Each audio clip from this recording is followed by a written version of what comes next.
Olá, minha gente, meu nome é Rogério Cavalcante. Neste canal, eu irei postar as aulas que eu gravei para as minhas turmas de graduação de Direito Civil.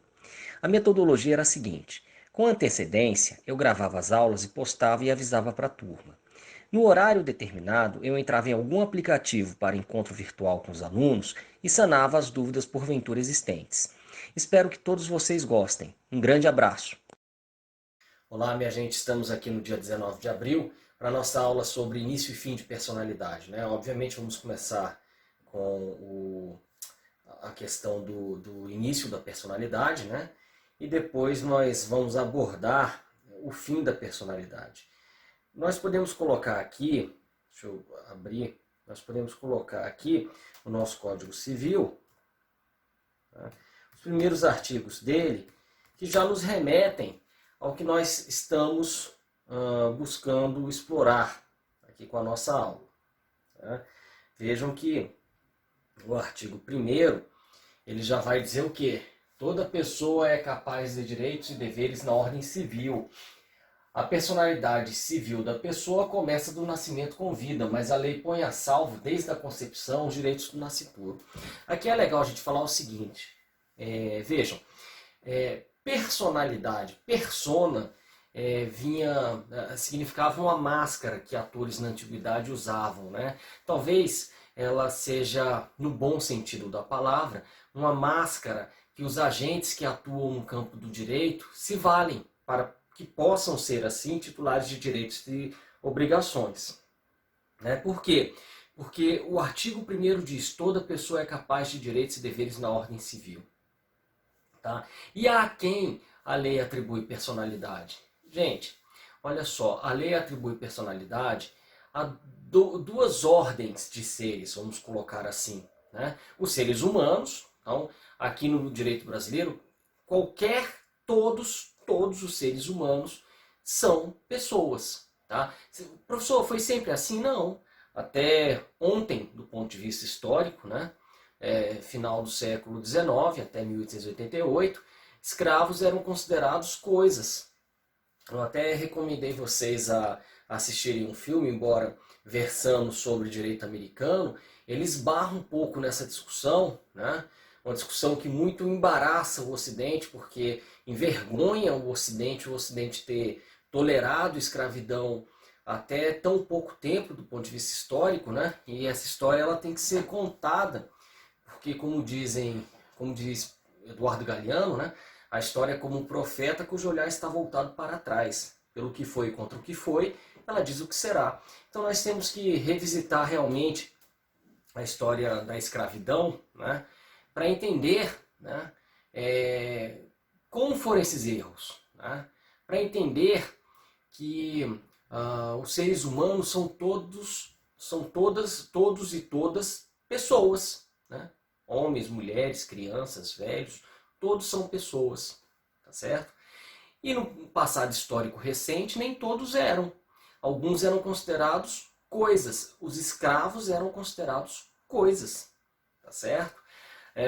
Bom, mas diz Carlos da Mota Pinto que a personalidade para o ser humano é um imperativo de dignidade, né? Ou seja, qualquer ordenamento jurídico que se preze vai reconhecer personalidade aos seres humanos. E o nosso não é diferente. Aliás, ele diz: toda pessoa é capaz de direitos e deveres na ordem civil. Não tem discriminação aqui. Não importa. Não importa a idade, não importa sexo, não importa gênero, não importa cor, não importa nada. E que bom que é assim. Tá? Absolutamente todas as pessoas, todos os seres humanos são pessoas aqui no direito brasileiro, ok? Então vocês estão no início do curso, né? Esse é uma daquelas frases, essa é uma daquelas frases, né, que vocês devem guardar para todo o curso e para todo sempre, né? Ser humano é pessoa. Agora, vejam então, mas quando a gente olha para trás e vê que no passado histórico recente nem todo ser humano era pessoa, a gente percebe que a atribuição de personalidade acaba sendo uma opção legislativa.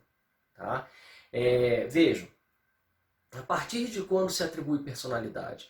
Essa é uma discussão que a gente vai travar sempre por vários ordenamentos, né? Vejam que na antiguidade, né, se atribuía personalidade a quem nascesse com vida e tivesse forma humana para os romanos. Tá? Embora os romanos também, em alguns momentos, eles sequer pudessem servir de ah, como eu posso dizer, eles sequer pudessem servir de paradigma, porque para a gente hoje, né, houve imperador romano que nomeou seu cavalo como pessoa e como senador, né? Calígula fez isso, né, com o cavalo Incitatus, né? Bom, mas aí, gente, isso nos traz uma outra discussão que eu acho que vocês vão enfrentar mesmo depois de formados, né? Existem movimentos legislativos aí para atribuir personalidade para os animais, tá? Hoje, os animais são pessoas? Não. Hoje, a qualificação jurídica deles não é de pessoa. Mas a gente já sente uma mudança, porque eu lembro que quando eu era menino, a gente falava de gato e cachorro, falava assim, eu sou o dono, né? Desse gato, desse cachorro, né? E juridicamente, isso ainda acontece hoje, juridicamente o gato e o cachorro eles eram qualificados como coisas, bens semoventes, né? Ou seja, semoventes porque podem se mover por força própria, mas são classificados como bens, né? Mas há um movimento aí que está crescendo para que se reconheça também algum tipo de personalidade, ainda que uma personalidade intermediária, para os animais. Tá? Tanto é que vocês podem notar que a linguagem hoje que se usa, né, em jornais, né, quando ele vai falar fulano, os donos de cachorro e gatos, eles não falam mais assim. Eles falam os tutores, né, de cachorros e gatos. Né? E até socialmente, né, você vê que no passado era muito frequente a pessoa falar assim, eu comprei um cachorro, eu comprei um gato. Esse comércio não é proibido, né, ok? Mas você vê que hoje em dia há uma ênfase social para a aquisição desses animais, muitas vezes por doação. Tá? Isso revela que talvez um paulatino, uma paulatina alteração de status. Mas se perguntarem objetivamente, hoje, os animais são pessoas? Não. E é isso que eu digo para vocês. A nossa legislação, ela não reconhece animal como pessoa. Isto é uma decisão de pura política legislativa. Se amanhã a nossa legislação for alterada e se resolver que animais eles vão ser de alguma forma uma pessoa, ainda que uma pessoa de natureza distinta das outras que nós temos, ok, percebem? Então isto é uma opção legislativa. Né? Na antiguidade, Roma, nós temos esse caso famoso do imperador Calígula, que nomeou Incitatus como senador e, portanto, como pessoa. Tá? Mas nós não temos, ao longo da história, pelo menos da história ocidental, uma frequência muito grande de atribuição de personalidade para animais. Tá? Isso é um movimento que me parece mais recente. Isso tem a ver com a questão da humanização, né? Inclusive dos nossos hábitos, né? Para que nós não maltratemos tanto os animais. Mas isso me leva também para uma outra discussão. Né? Me parece que há uma ânsia no direito brasileiro para que a gente atribua personalidade para proteger o ser. Aí, gente, veja, não tenho nada contra que se atribua personalidade para os animais. Tá? Volto a dizer, isso é uma questão de pura política legislativa. Tá? Se atribuir, ok. Se não se atribuir, para mim, ok também. Vou continuar amando e respeitando os animais como sempre fiz. Tá? Mas o que eu quero dizer é que aqui no Brasil parece que a gente só entende que um ser é juridicamente protegido se a gente atribuir personalidade para ele. E às vezes, gente, a gente distorce o conceito da personalidade. Porque o que é a personalidade? Personalidade é um centro de atribuição de direitos e obrigações. Isso. Então, juridicamente, se eu quero atribuir direitos e obrigações para um determinado ser, eu atribuo personalidade para ele, tá certo? Veja, eu vou acabar atribuindo direitos para os animais e obrigações também, né? Ou não, né? E essas obrigações deverão ser cumpridas pelos seus representantes, chamados tutores. Sei lá que mundo novo é esse que nos espera, né? Mas temos que estar com a cabeça aberta para as mudanças. Mas, ainda que assim seja, ainda que se queira atribuir no futuro próximo personalidade para os animais, eu digo, os animais merecem proteção independentemente da atribuição de personalidade. Eu acho que esta é uma associação é, que não é guardada de muita técnica, não temos aqui uma técnica muito acentuada nela de dizer que para proteger eu tenho que personificar, sem personificar eu não protejo. Não, eu não preciso fazer isso, percebem? E eu vou me aprofundar um pouco mais quando eu falar no início da personalidade do ser humano. Mas o que eu quero dizer até agora para vocês, resumindo, é: primeiro, a personalidade ela significa a atribuição, né? É a qualidade dos seres a quem eu atribuo direitos e obrigações. Então, o que é personalidade? É a qualidade dos seres a quem eu atribuo direitos e obrigações, né? Segunda observação pertinente. É, historicamente, quem era a pessoa?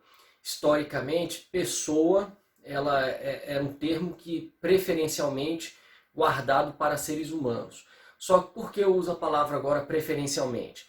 Porque, historicamente, nem todos os seres humanos eram dotados de personalidade, como nós temos no triste episódio histórico da escravidão humana. Os escravos eles não eram conhecidos, eles não eram vistos como pessoas, mas como coisas. Tá? E nós temos uma pequena possibilidade, aliás, nós temos uma possibilidade de mudança disso num futuro próximo, talvez, quando nós falamos sobre atribuição de personalidade a animais. Tá? Mas o que eu quero dizer é que preferencialmente o termo é destinado a seres humanos, tá? Mas é a lei quem define início de personalidade, fim de personalidade e quem faz jus à personalidade. Por quê? Porque nós temos também um outro tipo de pessoa, que a gente vai estudar também nesse semestre, que não é exatamente um ser humano, mas é um conjunto de seres humanos e bens agregados em torno de uma finalidade, que são as chamadas pessoas coletivas ou pessoas jurídicas. Tá? Então vejam que interessante. Nós temos pessoas físicas, hoje em dia, pela nossa legislação, pessoa física ou pessoa natural. Esse é um termo que nós guardamos apenas para os seres humanos, pessoa física ou pessoa natural, e nós temos as pessoas coletivas ou jurídicas, um termo que a gente usa para falar de associações, fundações, sociedades empresariais das mais diversas. Tá? Para pessoas jurídicas de direito público como União, Estados, municípios, Distrito Federal, são pessoas coletivas, tá certo? São entes morais, tá certo? E aí, olha que interessante, a lei escolheu atribuir personalidade para esses entes.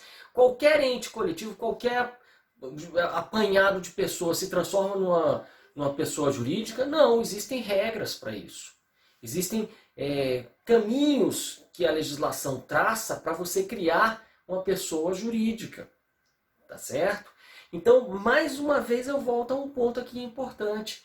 A atribuição de personalidade é uma definição da lei. É a lei que escolhe a quem ela vai atribuir personalidade. Tá? No caso do direito brasileiro, a nossa Constituição não nos deixaria espaço para que pensássemos de forma diferente. O nosso grau civilizatório não nos deixa espaço para pensar de forma diferente. Né? Eu posso dizer que todo ser humano é pessoa. E que bom que assim é. Tá certo? Bom, mas ao lado dos seres humanos, chamados pessoas naturais ou pessoas físicas, A lei também atribui personalidade a entes coletivos, que são as chamadas pessoas coletivas, entes morais ou pessoas jurídicas. Estas nós vamos estudar depois. Tá? Bom, agora nós estamos entrando aqui na análise das pessoas naturais. E eu li para vocês isso. Toda pessoa é capaz de direitos e deveres na ordem civil. Tá? Então, personalidade é a qualidade atribuída a quem, a todo aquele que é capaz de direitos e deveres na ordem civil. Ok? Então, o professor repete aí. Personalidade é a qualidade atribuída por lei a todo aquele que é capaz de direitos e deveres na ordem civil. Tá? Pessoa natural para o direito brasileiro são todos os seres humanos. Mas isso nos abre um espaço para uma outra discussão. A partir de quando começa a personalidade? Gente, aqui eu chamo a atenção de vocês para o artigo 2º do Código Civil, que nos diz o quê? A personalidade civil da pessoa começa do nascimento com vida, mas a lei põe a salvo desde a concepção os direitos do nascituro. Primeira observação para vocês que estão no primeiro semestre. Quem é nascituro? O que é o nascituro? O nascituro é o ser humano concebido, mas que ainda não nasceu. Este é o nascituro. É o ser humano concebido, mas que ainda não nasceu. Tá? Ou seja, é o embrião, é o feto que ainda vive, lá, na imensa maioria dos casos, no ventre materno. Porque existem embriões que ainda não foram, que podem existir in vitro e que não foram implantados, no ventre materno. Mas aqui, quando a lei foi feita, a gente falava do nascituro é aquele que estava por nascer. Portanto, o embrião ou o feto dentro do ventre da mãe. Tá certo? Este é o nascituro. Tá? Eu também não vejo mal em se estender esse conceito aos embriões in vitro, tá? Aqueles que estão esperando o momento certo para serem implantados, nos ventres maternos. Tá? Bom,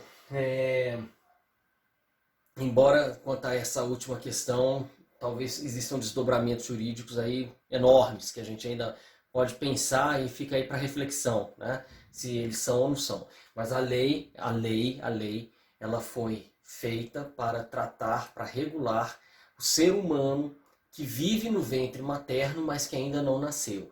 Então, quem é este? Este é o nascituro. Tá? Agora, vejam que interessante. A personalidade civil da pessoa começa do nascimento com vida. Mas a lei põe a salvo desde a concepção os direitos do nascituro. Aqui se desenham duas escolas muito importantes que vão tratar do momento em que se adquire personalidade. As duas principais escolas são a escola natalista e a escola concepcionista. O que é a escola natalista? A escola natalista é aquela escola que diz que o nascimento com vida ele é o marco inicial da personalidade. Esta é a natalista. A escola concepcionista é aquela que diz que a personalidade começa na concepção. Tá? Bom, professor, qual que você acha que é a opção brasileira? Eu, Rogério, esse é muito polêmico também, mas eu, Rogério, me filio à escola natalista. Não estou dizendo que eu acho aqui que a escola natalista é melhor do ponto de vista científico do que a concepcionista. Não, não é bem isso. Tá? Eu acho que se o Brasil quisesse ter sido concepcionista, ok também. Por quê? Porque, lembra-se do início da aula, o que eu falei?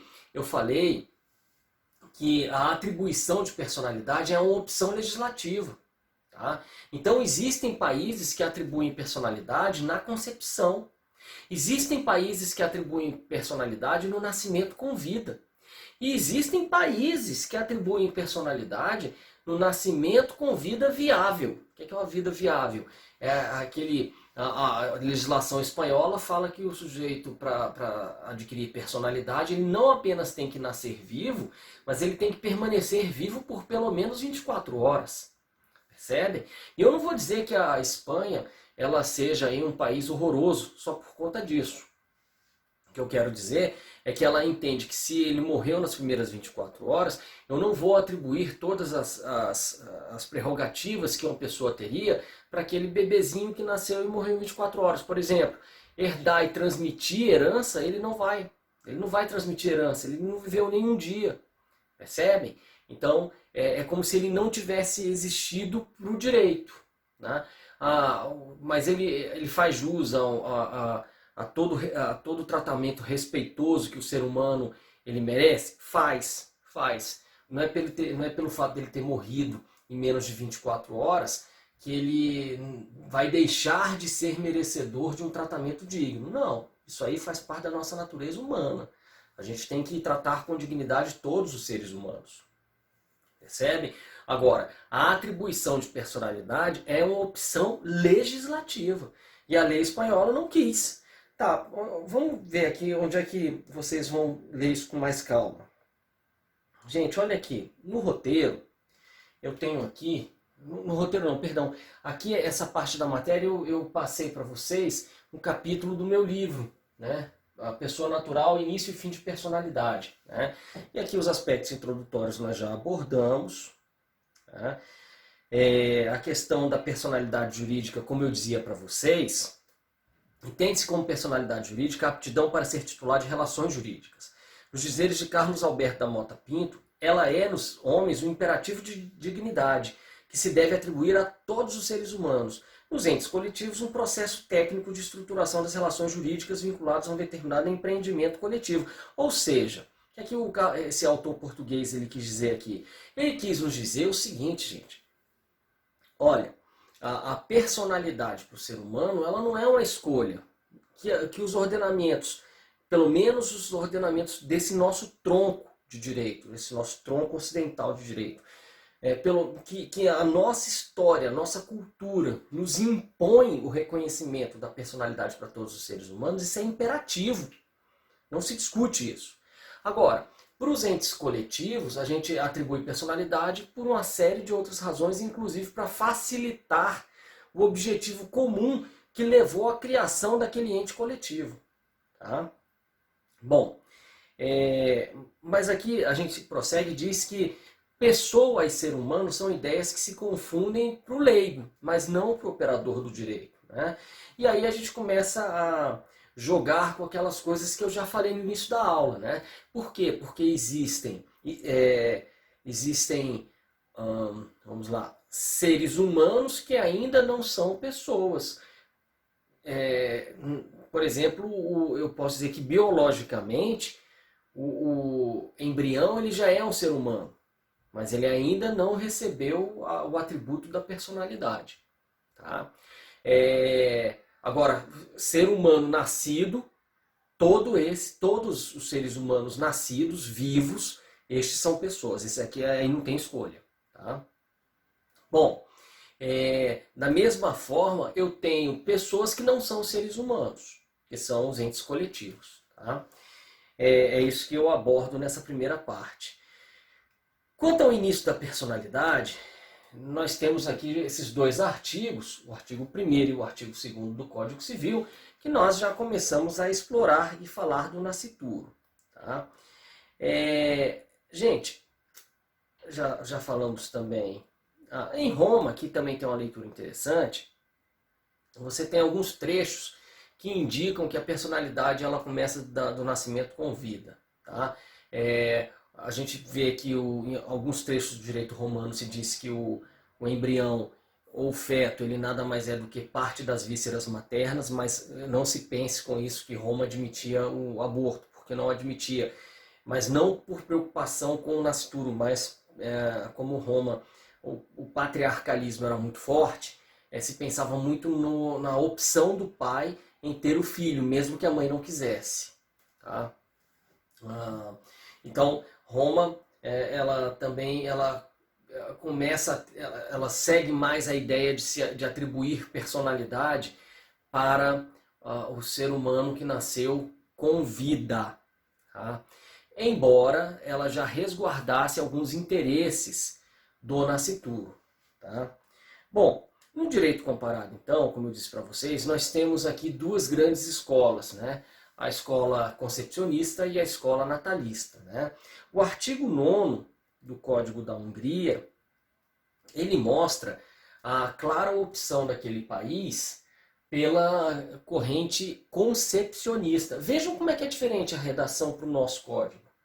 A capacidade jurídica será reconhecida a cada pessoa, se nascida viva, a partir da concepção. Então veja, ele reconhece a partir da concepção esta capacidade. Agora ela tem que nascer viva, porque se ela não nascer viva é como se ela nunca tivesse sido pessoa. Tá? Os 300 dias precedentes à data do nascimento serão considerados como o dia da concepção, que todavia pode se provar haver ocorrido antes ou depois. O dia do nascimento será computado para a aferição do período. O Código da Argentina também nos diz: desde a concepção no ventre materno começa a existência das pessoas, e antes do seu nascimento podem adquirir alguns direitos como se já houvessem nascido. Então, tanto o Código argentino quanto o Código húngaro, eles mostram uma clara opção pela corrente concepcionista. Mas aí eles falaram claramente, a personalidade começa da concepção. Tá? Bom, aí o Código argentino ainda diz: se morrerem antes de estarem completamente separados do ventre materno, serão considerados como se não houvessem existido. Então vocês vejam que a solução dada pelos dois códigos foi muito parecida. Né? Você tem a personalidade no início, né? Desde o início, desde a concepção, tá? Mas se diz que se aquele embrião, aquele feto, ele não nascer vivo, se ele for natimorto, é como se ele nunca tivesse existido como pessoa. Tá certo, gente? Ok? Então, vão lá, tomem uma água, porque na volta a gente vai falar da escola natalista. Tá bom, gente? Até lá. Um abraço. Então, guardo vocês voltarem e a gente continua com a nossa aula. Meus amigos, nós tínhamos falado sobre a questão das teorias, dos códigos que adotaram a teoria concepcionista, né? E agora nós vamos falar sobre a teoria natalista, né? Vejam o Código Civil francês, que é que ele diz, e ele frisa muito sobre a necessidade de nascimento vivo e de forma viável. Olha que interessante isso, para vocês entenderem como funciona a outra corrente, a corrente natalista, inaugurada aí pelo Código Civil francês. Né? Veja aí, artigo 79. Quando falecer uma criança antes de se haver declarado seu nascimento no registro civil, o oficial do registro lavrará uma certidão de nascimento e uma de óbito, mediante a apresentação de atestado médico que indique que a criança nasceu viva e viável e defina o dia, a hora de seu nascimento e de sua morte. Né? 311, número 4. Não se conhecerá de nenhuma ação acerca da filiação de filho que não tenha nascido viável. Artigo 906. Não obstante, a doação e o testamento só terão eficácia quando a criança nasça viável. Ele diz que a doação ela pode acontecer até antes do nascimento, mas para que ela se aperfeiçoe, a criança tem que nascer viável. Então aqui começa talvez uma primeira subdivisão dentro do grupo natalista. Nós estudamos no primeiro bloco da aula, né, o grupo concepcionista. E nós falamos sobre o Código húngaro e o Código argentino. No segundo grupo que nós estamos estudando é o grupo natalista. Este grupo, nós aqui começamos a falar de uma subdivisão dentro dele, porque nós temos concepcionista de um lado, natalista de outro. Dentro dos natalistas, nós temos os natalistas que exigem viabilidade e os natalistas que não exigem viabilidade. O que é isso, Rogério? Olha só, os natalistas que exigem viabilidade, eles dizem, não basta nascer vivo. A criança tem que nascer viável para a aquisição de personalidade. O que é viável? O Código francês ele não detalha muito, mas ele diz que um médico tem que declarar essa viabilidade. Né? Ou seja, aquela criança que não vai viver por pouco tempo, por pouquíssimo tempo, em razão de um problema congênito muito grave. Né? Aqui a gente vai falar sobre essa viabilidade tomando em consideração esse aspecto, né? Bom, então o primeiro grupo dentro do natalista, do grupo natalista, é aquele que exige não só o nascimento com vida, mas também a viabilidade, né, da criança que nasce. Os espanhóis, eles caminharam mais ou menos no mesmo sentido, mas eles foram mais claros ainda ao dizer o que é viabilidade para eles. Veja o artigo 29 do Código Espanhol. O nascimento determinará a personalidade, porém o concebido se tem por nascido para todos os efeitos que lhe sejam favoráveis, sempre que nasça com as condições que expressa o artigo seguinte. Artigo 30. Para os efeitos civis, só se reputará nascido o feto que tiver forma humana e viver 24 horas inteiramente separado do ventre materno. Tá? Então, aqui se fala muito na questão da viabilidade ligada à questão temporal. Então, se viveu pelo menos 24 horas, aí eu reconheço que ele nasceu com vida e que ele é pessoa. Tá certo? Vejam que são códigos datados do século XIX, embora o Código francês tenha sofrido alterações recentes, mas eles apregoam a concessão de personalidade a esse traço que é a viabilidade. Então, o primeiro grupo dentro do natalista são os natalistas que exigem viabilidade da criança que nasce. Ou seja, a viabilidade é ter chance, ter esperança de prosperar com a sua vida, de seguir com a sua vida após o nascimento. De não morrer tão logo nasça. Né? É diferente do natimorto, porque o natimorto já nasce morto. Né? A criança, o nascimento viável é aquele que se nasce vivo, mas com esperança de que essa vida siga. O nascimento, o nativivo inviável é aquele que nasce, mas pouquíssimo tempo depois ele está condenado a morrer. Tá certo? Este é o primeiro grupo dentro dos natalistas. Nós temos um segundo grupo dentro dos natalistas, que são aqueles países que são natalistas, mas não exigem viabilidade. Tá? Então, nasceu, respirou, é pessoa. Pouco importa que morra 1 milésimo de segundo depois de ter respirado.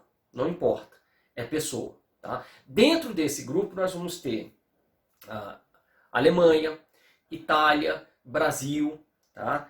E eu acho que é uma tendência dos códigos modernos, dentro dos códigos natalistas, que se deixa a história de viabilidade para lá. Esse conceito de viabilidade parece realmente um conceito de eugenia, um conceito que se demonizou, né, e com razão, a partir da Segunda Guerra Mundial, né, porque daqui a pouco você começa a falar em viabilidade, pode ser que um louco diga que viável é só quem pertencer a um determinado grupo genético. Né? Isso é muito ruim. Bom, então o nosso código, o código alemão, o código italiano, eles são natalistas, mas eles não adotam a viabilidade. Né? Então vamos lá. Código alemão. Início da capacidade. A capacidade jurídica do ser humano começa do completo nascimento. Ponto. Começa do completo nascimento. Mais nada. Só isso. A lei italiana diz: a capacidade jurídica se adquire no momento do nascimento. Ponto. Não se fala em viabilidade. Os direitos que a lei reconhece a favor do concebido são subordinados ao evento do nascimento. Por fim, nós temos também o Código Português e o brasileiro. Né? Código Português. A personalidade adquire-se no momento do nascimento completo e com vida. Os direitos que a lei reconhece ao nascituro dependem de seu nascimento. Vejam que são todas normas muito parecidas. Né? Bom, a legislação brasileira, como a gente já viu, ela segue mais ou menos a mesma linha da portuguesa, da italiana, da alemã, né? E diz o quê? Toda pessoa é capaz de direitos e deveres da ordem civil e a personalidade civil começa do nascimento com vida, mas a lei põe a salvo desde a concepção os direitos do nascituro. Gente, eu já falei para vocês que eu entendo que a nossa lei ela é natalista. Mas a forma como foi redigido começou a gerar dúvidas, e aí eu já pincelei isso com vocês. E de onde veio essa dúvida? Essa dúvida veio da seguinte questão. Né? Só quem é titular de direitos e obrigações é a pessoa. Então, para você ser titular de direitos e obrigações, você tem que ser pessoa. Não existem direitos sem sujeitos. Não existem. Se é um direito, ele tem um sujeito. Não tem jeito. Tá? Porque se não existir sujeito, esse direito vai ser de quem? Né? O vento vai exercer esse direito? Não tem jeito. Então, é matemático. Todo direito tem sujeito. Ponto. Beleza? Então, vejam aí o quiprocó que veio a partir de então. Porque o artigo 2º, ele fala, a personalidade civil da pessoa começa do nascimento com vida. Aqui, as coisas, os problemas estariam resolvidos se parasse aí. Então, eu diria, sem nenhuma controvérsia, que o Código Civil brasileiro ele é natalista. E eu entendo que é natalista. Tá?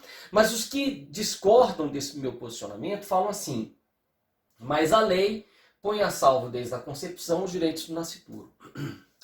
Gente, mas a lei põe a salvo desde a concepção os direitos do nascituro. Ora, vejam que raciocínio elaborado. Já que só quem tem direito é pessoa, e não existe direito sem sujeito, é porque, e se eu falo em direito do nascituro, é porque o nascituro é pessoa. Isso para os concepcionistas que interpretam a lei brasileira.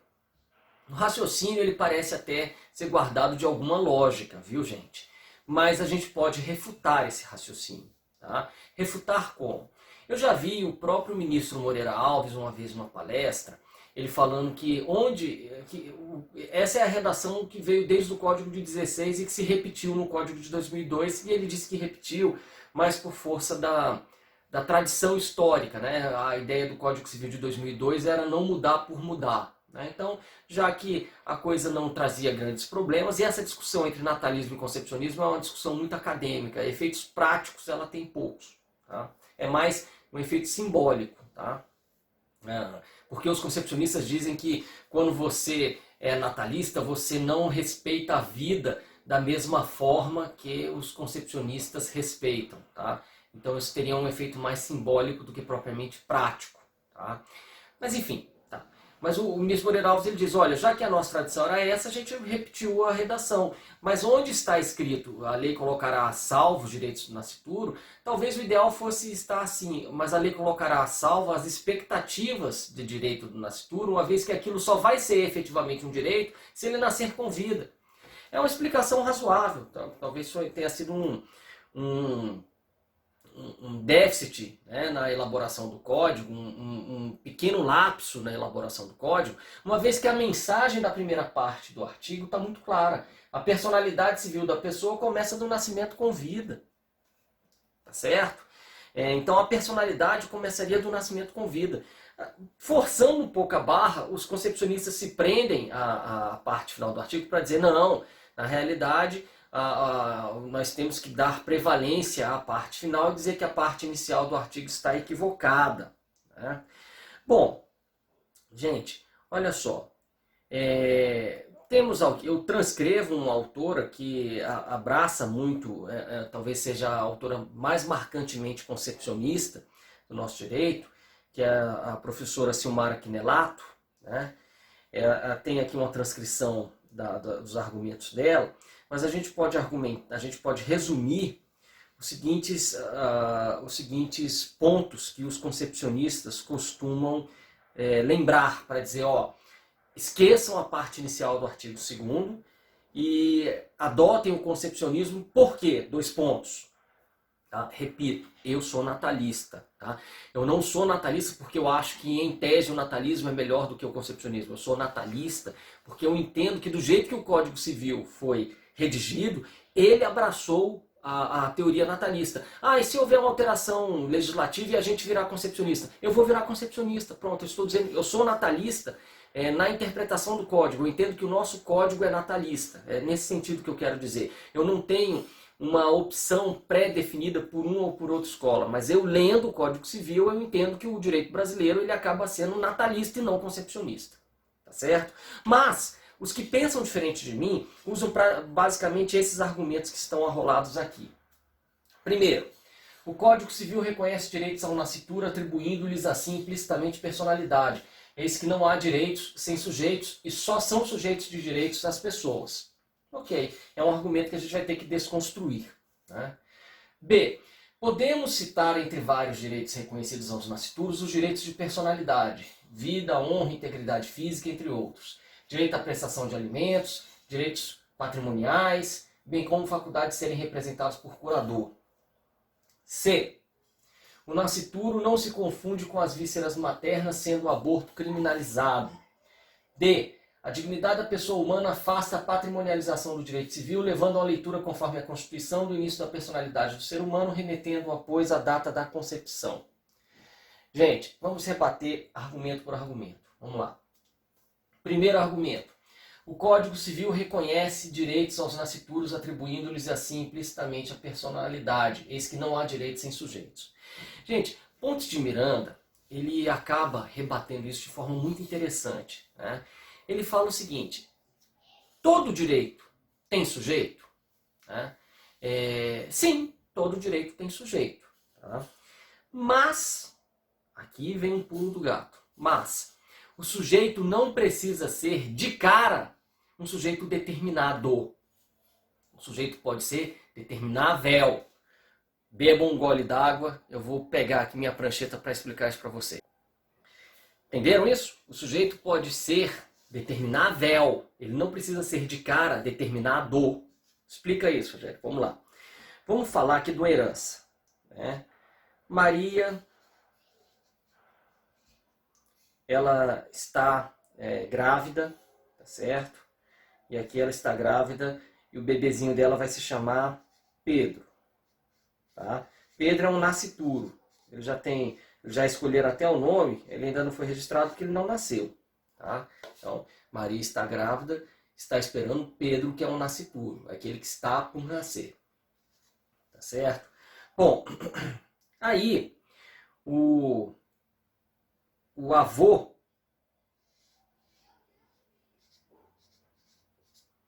do Pedro, ele deixou um testamento dizendo que 50% de tudo que ele tiver, 50% de tudo que ele tiver vai para Pedro. Então, testamento dizendo que 50% de tudo que ele tiver vai para o neto. Quando o neto nascer. Neto. Tá certo? Só que o neto ainda não nasceu. Ele só tem uma herdeira. Ele só tem uma pessoa na vida, mais ninguém. Todo mundo na vida dele já morreu. Ele só tem Maria. Tá certo? E ele falou: olha, filha, eu vou deixar 50% para você e eu quero deixar 50% para o meu neto, que está para nascer. Beleza. E aí, depois desse testamento que ele fez, e antes do Pedro nascer, o avô do Pedro morreu. Tá certo? Ok, gente? Então vamos lá. Nós temos duas possibilidades aqui. Tá? Então, repito o problema que foi: avô fez um testamento antes do neto nascer, tá? e antes, obviamente, dele morrer. 50% do patrimônio dele iria para Maria, porque é uma parte indisponível que você não pode nem testar. Né? E toda a parte que ele podia testar, os outros 50%, foram para o Pedro, que é o bebezinho que está para nascer. Tá certo? Não deu briga nem nada, Maria achou um gesto bonito, um gesto de amor em relação ao filho que estava por nascer, tá certo? E ele colocou no testamento que ele deixaria metade desse patrimônio para o nascituro que se encontrava no ventre de Maria, na data tal, etc e tal. Beleza. Mas morreu pouco depois de fazer o testamento e antes de Pedro nascer. Ok, minha gente? Tá. Aí você vai me falar: nossa, Pedro não nasceu ainda e o avô do Pedro morreu deixando para ele 50% de todo o patrimônio. Então Pedro, nascituro, já puseram até o nome nele, embora não tenha registrado, mas já escolheram até o nome dele. Esse nascituro, então, é pessoa. Ele tem direito a essa herança. E vamos lá que Maria é casada com José. Gente, olha a implicação prática disso. Tá? O avô morreu, 50% do patrimônio dele para Maria e 50% para o nascituro. Tá? Bom, por conta disso, os concepcionistas dizem que o nascituro é pessoa. Tá certo? Tá. Vamos lá. Temos duas hipóteses aqui. Duas hipóteses. Tá? Quais são elas? Pedro, que é o nascituro, é natimorto. Nasceu morto. Né? E aí, o que é que faz com essa herança que foi deixada para ele? Gente, resposta da lei brasileira. É como se ele nunca tivesse existido. Bom, se o testamento era para deixar 50% para ele, é como se ele nunca tivesse existido, todo o patrimônio vai para um único herdeiro vivo. Quem é o único herdeiro vivo? É a Maria. Ok? Entenderam isso? Então, agora olha que interessante. Como é que eu digo para vocês que isso tem alguma relevância do ponto de vista da escolha das duas correntes, natalista ou concepcionista? Tá? Vamos lá. A teoria concepcionista diz que só o fato dele ter esse direito à herança já o transforma em pessoa, tá certo? Só que o Pontes de Miranda, sempre ele brilhante, ele fala assim, não, negativo. Eu não atribuí ainda ao Pedro, nenhum direito. Esse direito aos outros 50% já estão atribuídos, são de Maria. Morreu o avô, 50% já são de Maria. E os outros 50%? E os outros 50%? E os outros? E os outros 50%? E os outros 50%? Ah, no testamento eles são de Pedro. E se Pedro for natimorto? É como se Pedro nunca tivesse existido. Então é como se esses 50% também, desde sempre, fossem de Maria. E se desde sempre são de Maria, é porque 100% é dela. Entenderam isso? Se Pedro for natimorto, a lei brasileira diz que esse testamento aqui fica sem efeito. É como se ele nunca tivesse existido. Tá? Entenderam isso? Então, Pedro é natimorto. Tá? Então, esses 50% eles vêm para quem? Também para Maria. Então, ela já tem 50 mais 50. Isso aqui é igual a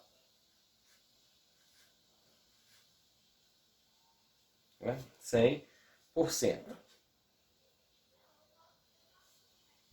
100%. Beleza? Então, agora, onde é que entra aqui a teoria do Pontes de Miranda? Deixa eu explicar. Então, o Pontes de Miranda, lembra-se que eu falei que os direitos eles podem ter sujeitos indeterminados, porém determináveis. O que é que o Pontes de Miranda diz com isso? Olha, 50% deste meu exemplo já tem um sujeito determinado. Quem é um sujeito determinado? É Maria. E os outros 50%? Os outros 50% que foram deixados em testamento para o neto, eles ainda não têm um sujeito determinado. Por quê? Para que esse sujeito seja determinado, o neto precisa nascer vivo. Então, e se o neto não nascer vivo? Esses 50% vão para Maria. Então, metade já tem um sujeito certo, Maria. A outra metade não tem um sujeito determinado, tem dois possíveis sujeitos. Quais são os possíveis sujeitos? Pedro, se Pedro nascer vivo, ou Maria, se Pedro nascer morto. E o que é que eu posso dizer então desses outros 50% que foram deixados por testamento? O titular deles não é ainda determinado, é determinável e só será determinado quando Pedro nascer. Porque quando Pedro nascer, eu vou saber se ele nasceu vivo ou se ele é natimorto. Se ele for nativivo, se ele for vivo, os 50% é como se tivessem sido sempre dele. Se ele for natimorto, esses 50% é como se tivessem sido sempre da mãe. Então, é isso o que o Pontes de Miranda diz. Ele diz que esses direitos patrimoniais deixados para o nascituro, eles são direitos? São. Quem é o titular deles? Não sei, eu tenho que esperar nascer. Então, são direitos com sujeito? São direitos com sujeito, mas com sujeito momentaneamente indeterminado, porém determinável. Tá certo? E aí, isso me explica o quê? Que um nascituro ele ainda não é o sujeito determinado desse direito, porque ele ainda não nasceu. Ele só vai ser um sujeito determinado se ele nascer vivo. Se ele não nascer vivo, é como se ele nunca tivesse possuído esse direito. Entenderam isso que eu estou falando?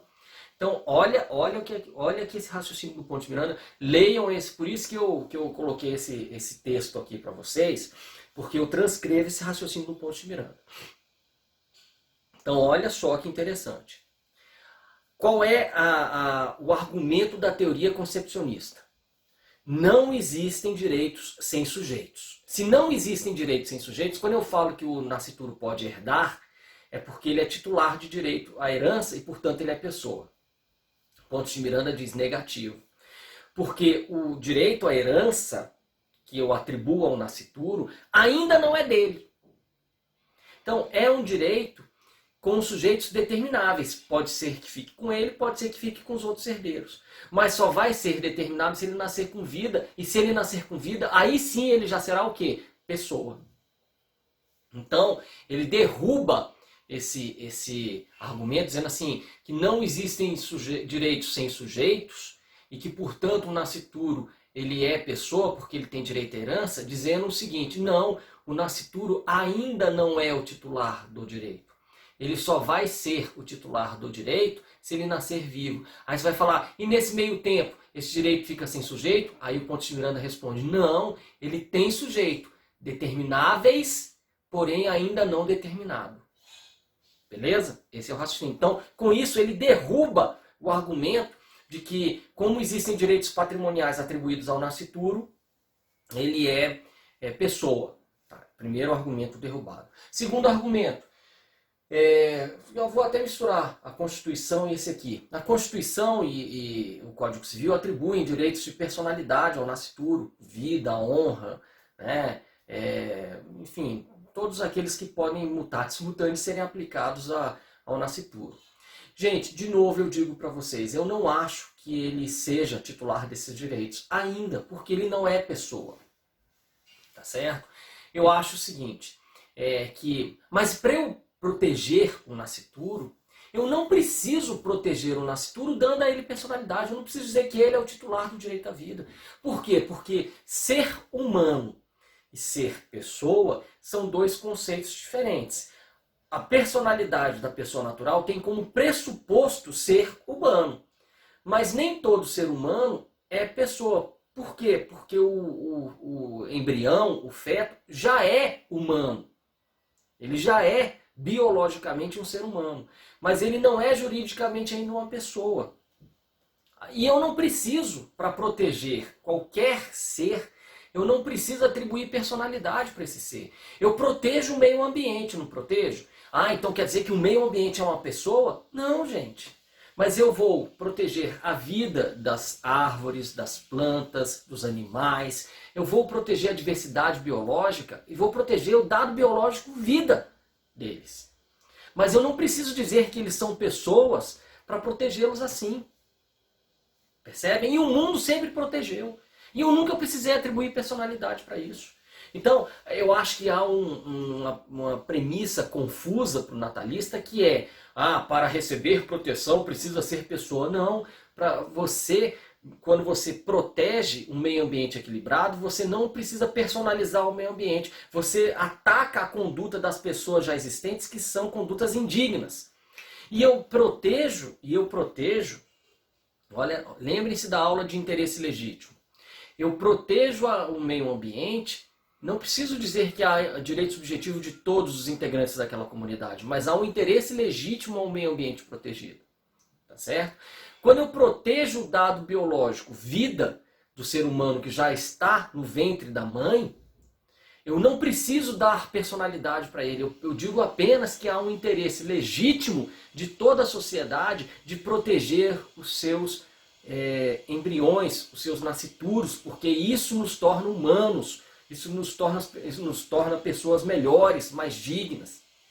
Então, eu posso dizer que eles são protegidos pelo dado biológico, porque eles são vivos, são seres humanos, tá certo?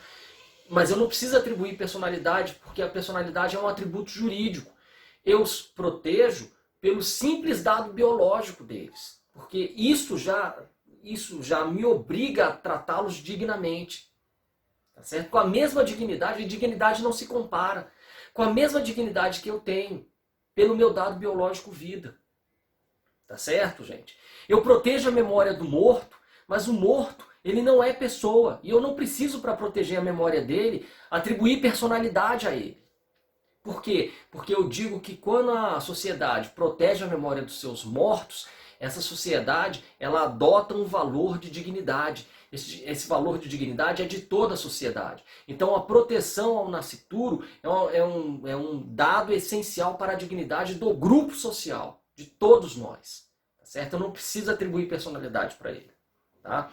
E ainda aqui no argumento da Constituição, se a Constituição fala em vida, que a vida é protegida e a vida é um valor muito caro para a nossa teoria constitucional, eu não preciso dizer que para proteger a vida do nascituro eu tenha que personificá-lo. Né? A vida ela é protegida porque eu quero uma sociedade justa, igualitária, fraterna, e para isso eu preciso proteger os seres humanos desde quando eles são concebidos até mesmo depois da morte, quando protejo a memória deles. E eu protejo a memória dos mortos porque eu quero ser uma sociedade justa, digna e fraterna. E eu não preciso atribuir personalidade para o morto, para proteger a memória dele. Então nem sempre a proteção a determinados valores demanda a personificação do ente protegido, seja protegido em relação à sua vida, dado biológico, seja protegido em relação à sua memória, dado metafísico, espiritual. Tá certo, gente? Entenderam isso? Leiam, tá? Então, ó, primeiro, a letra A e B, a gente consegue rebater com relação aos direitos patrimoniais, falando sobre pontos de Miranda, né? Com a ideia da indeterminação do sujeito momentânea, e na letra B, falando sobre aquela dicotomia de interesses legítimos e direitos subjetivos, dizendo que eu protejo a vida, a liberdade, honra do nascituro, não porque ele seja titular de um direito subjetivo, mas porque há um interesse legítimo de toda a sociedade de proteger os seus nascituros. Porque eles continuarão com a nossa história, eles prosseguirão com a sociedade. C. O nascituro não se confunde com as vísceras maternas, sendo o aborto criminalizado. Gente, desculpem, eu não estou comparando aqui, tá? Em questão de dignidade, mas eu digo que vilipendiar cadáver é crime. Ah, então o cadáver é uma pessoa? Não. Tá certo? Então, eu criminalizo determinadas condutas muito mais porque eu reprimo a atuação de quem vai contra esses valores sociais. Então, a sociedade elegeu como um valor a proteção à dignidade dos mortos. Nem por isso os mortos são pessoas, porque a personalidade ela acaba com a morte. Tá certo? Da mesma forma, a legislação protegeu o nascituro. Nem por isso o nascituro precisa ser pessoa para ele já ser protegido do dado biológico vida. Ok? Com isso, gente, nós enfrentamos aqui esses 4 argumentos para dizer que, superando esses argumentos, e aqui no texto vocês vão ver que eu discorro sobre cada uma dessas coisas, para dizer que, no final, no frigir dos ovos, o professor Rogério ele entende que o nosso código é natalista. Ok, minha gente?